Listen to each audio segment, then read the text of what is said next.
Good afternoon, everyone. Hopefully everyone can see my screen there. I'll let Kim confirm that. It's great to be with you all, and a pleasure to be here to present this research that Kim has mentioned, looking at the economic impact of SC Tech on South Carolina, establishing the size and scope of the cluster. And we're going to be talking about the high-level findings that we have, the high-level summary findings of the work that we've been doing in conjunction with the council over the last several months. And it's very exciting to be able to share these with you this afternoon. And there are a couple of things that before we talk about the results that I think are important to emphasize. The first, as Kim has already mentioned, that the tech cluster really is challenging to define. It does permeate most of the economy. We, of course, know this based on our everyday experiences in our lives at work. But it can be challenging to really separate any given company's activities in terms of what's involved in tech and what's not. Where do you draw that line, right? Where's the tech space versus where's the non-tech space? How do we begin to define that? That's something that we have been able to do in this particular study. And then secondly, another area that I think is very exciting about this work is that this is the first time that we're able to take some of the broader tech trends that we see at a national level and at a regional level, and to connect that to what's happening in South Carolina with individual companies. Who are the companies that are involved in establishing these trends and changing these trends? That boots on the ground approach. We want to know who those companies are. And this study has allowed us to really bridge that gap between the high level research and numbers that we're seeing across the US and how that is influenced by local companies within South Carolina.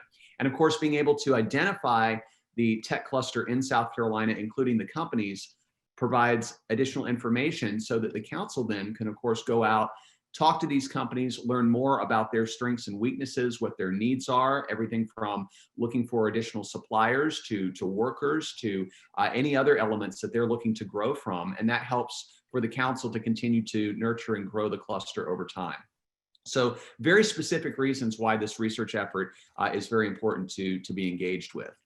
And as I mentioned before, the reliance on tech in South Carolina is something that we see every day, but it also has been increasing dramatically over the last decade. Again, this is something that we all observe on a regular basis. When we look at the data, we see this very clearly as well. Here we can look at the different industry sectors in South Carolina and just compare the reliance on tech companies to 2010, so looking over the last decade. And what you see here is, regardless of the industry sector that we're examining, there is an increased reliance on tech to different degrees.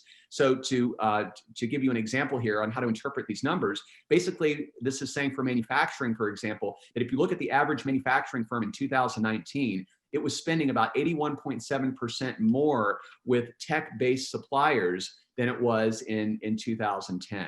So a pretty dramatic uptick there, and you see comparable numbers across the board, some more than others. For example, construction, we don't see quite as much of an increased reliance on tech.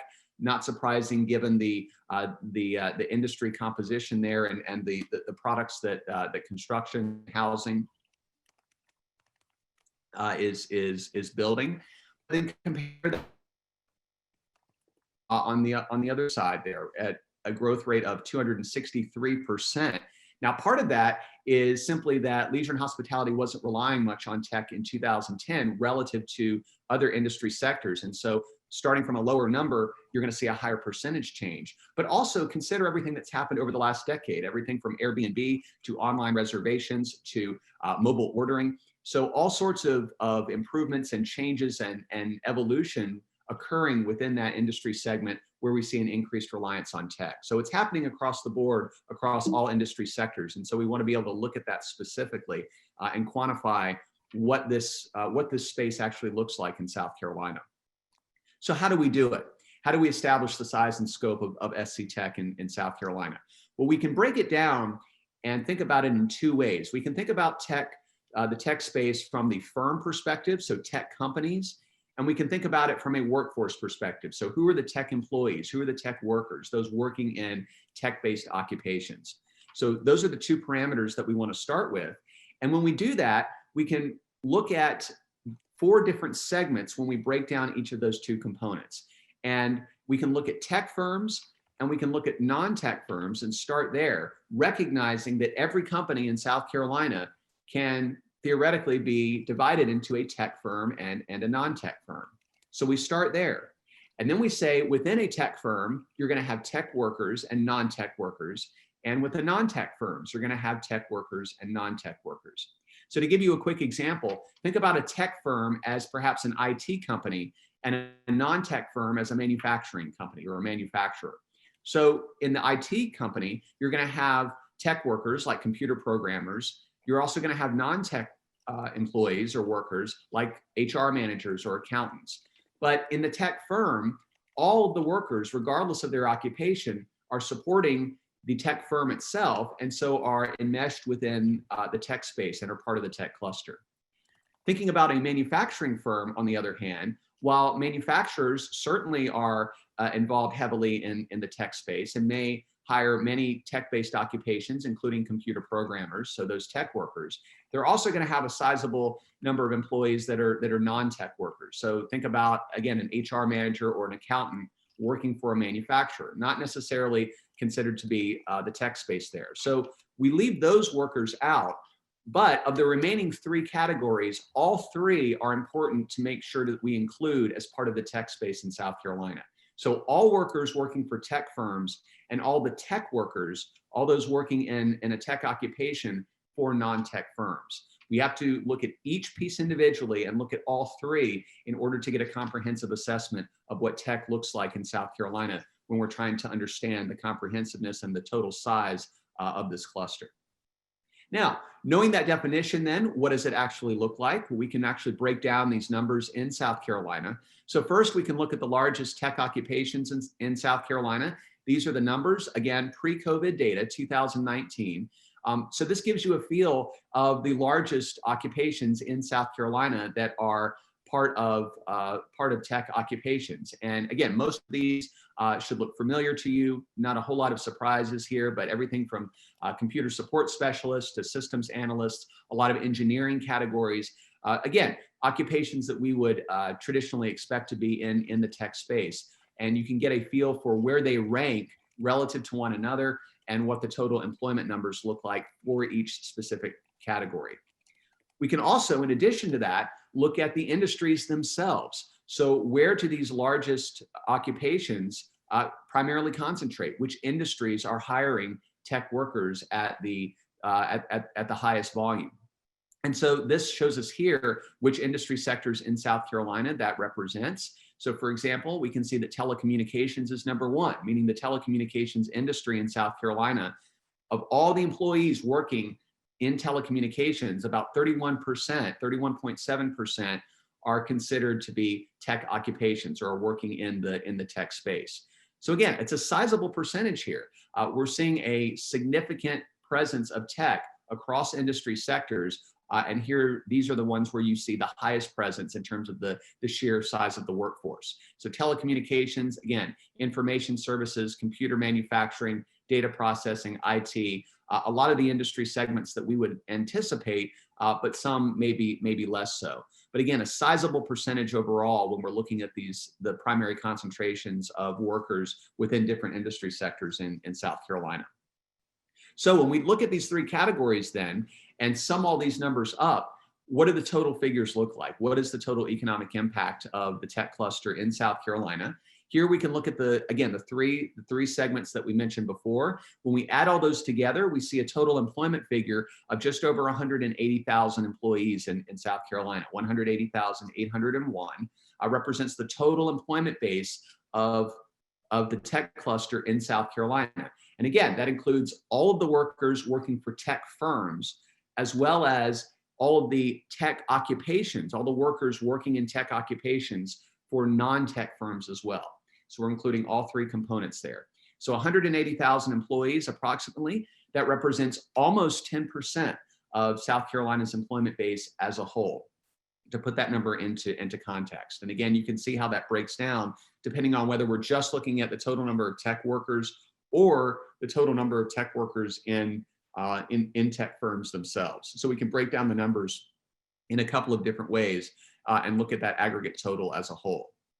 Now, what does that mean in terms of the total economic impact? When we look at those 180,000 jobs across South Carolina, that translates into about $89 billion worth of total economic activity, or what we call total economic output, and then a labor income value there of about 14.3 billion.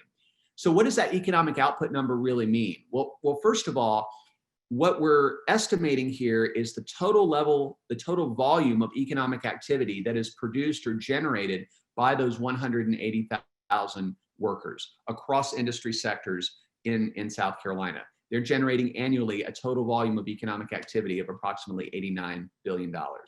And then, of course, the labor income that they are earning from that activity sums to about 14.3 billion. Now, one of the main takeaways here, if we look at these high-level numbers and these summary impact numbers, if you are familiar with other economic impacts for other industries within South Carolina, one of the things that you might notice from these numbers is that the sheer volume of economic output is fairly high given the total volume of job creation. So in other words, 180,000 workers translated to 89 billion in economic output. That's a pretty high significant number that is tied to those specific job figures. And the reason for that is because when we're talking about the tech space, the level of productivity is very, very high compared to most other industry segments that we think about when we're looking at economic impact analysis.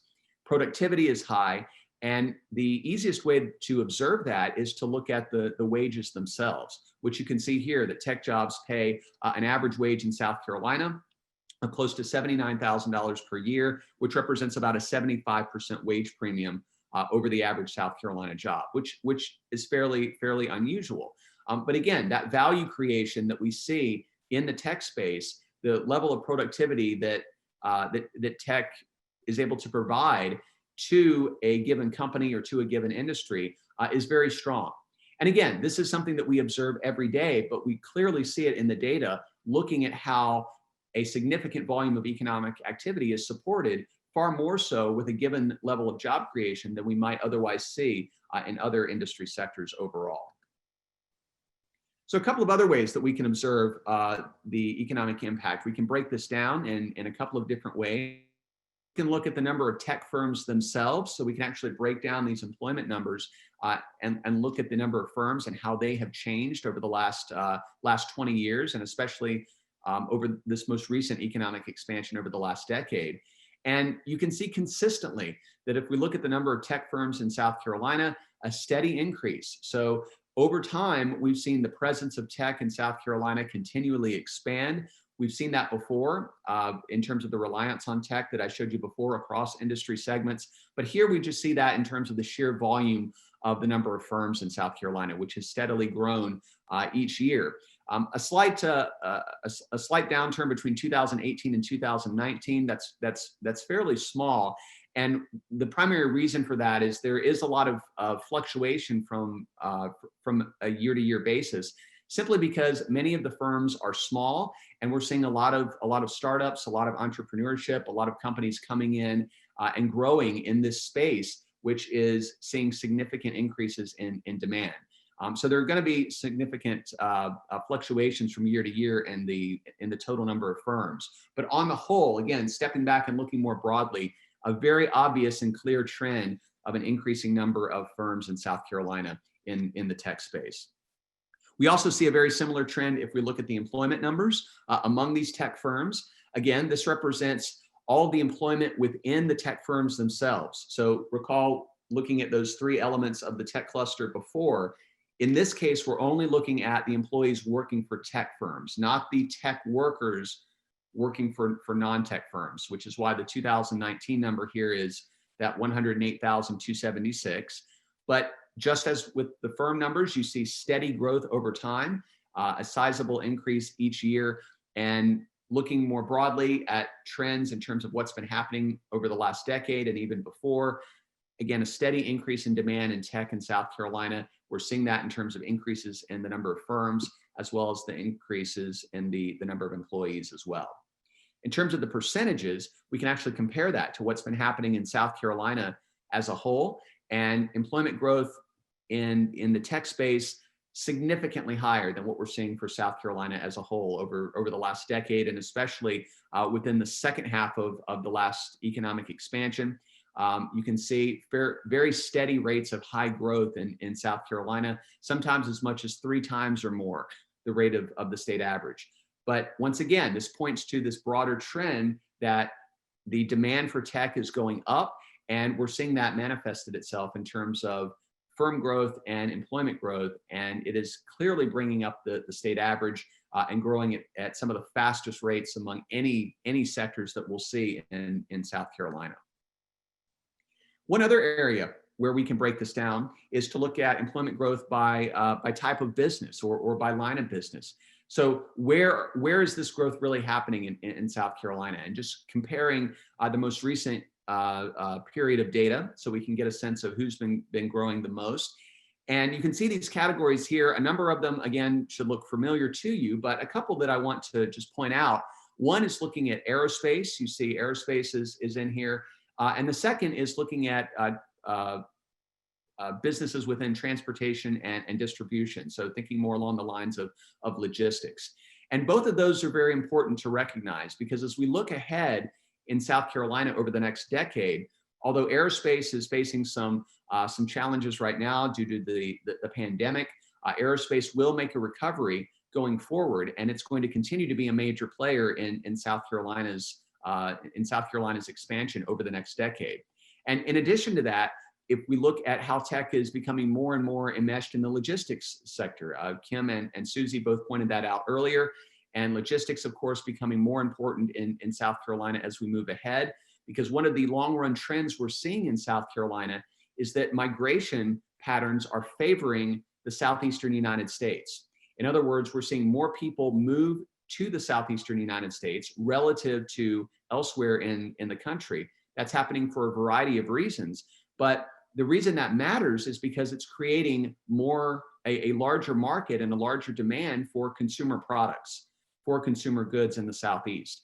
And South Carolina is uniquely well positioned geographically to be able to distribute goods throughout the Southeast, particularly since not only is it geographically well suited to be close in proximity to the rest of the Southeast, but it also, of course, is able to take advantage of the Port of Charleston. So 2 major competitive advantages that South Carolina has, given that we're seeing this new market form and this increased demand for consumer products due to changing migration patterns in the United States. And tech is becoming more and more important to support that industry as we move ahead. So we can really see where employment growth is coming from and the reliance on tech and the importance of tech to the ongoing growth for South Carolina's economy across sectors as we move into the next decade in the 2020s. And then we can also look at the concentration across regions within South Carolina. So here we see that Charleston and the Lowcountry more generally tend to employ the most tech companies, the most number of workers, I should say, also has a disproportionately high percentage of the number of tech firms. And we see that here if we just look at the percentage of tech employment, just comparing the Lowcountry as a whole to the Midlands and the Upstate. So overwhelmingly the highest number of employment or employees, 44% compared to 34% for the Upstate, and to about 22% for the Midlands as a whole. And then if we look at employment growth, we see very similar pictures. So not only the sheer size, but also the growth patterns, also largely concentrated in the Lowcountry and in Charleston in particular. Charleston here stands out overwhelmingly as number 1. If you take out especially the Aiken-Augusta region, they've seen some strong employment growth too, but they're coming from a much lower base in terms of a sheer absolute number. So when we look at the major MSAs, Charleston is still a significant standout here as the region of South Carolina that has the highest volume of tech workers and in terms of employment growth as well. So if we look at the tech space in South Carolina, Charleston's still largely the primary hub for tech at this point in 2020. So a lot of numbers that we have gone through, but again, the bottom line is we're seeing a sizable increase in the demand for tech in South Carolina. We see that in a number of different ways. We certainly see significant economic impact, $89 billion, about 180,000 employees, which again is close to 10% of the employment base in South Carolina. And we see tech being very much enmeshed in most industry sectors, and it is increasingly so. We've seen those changes over the past decade, and we see how it permeates many of the high growing sectors of South Carolina and will likely continue to do so again in the next decade.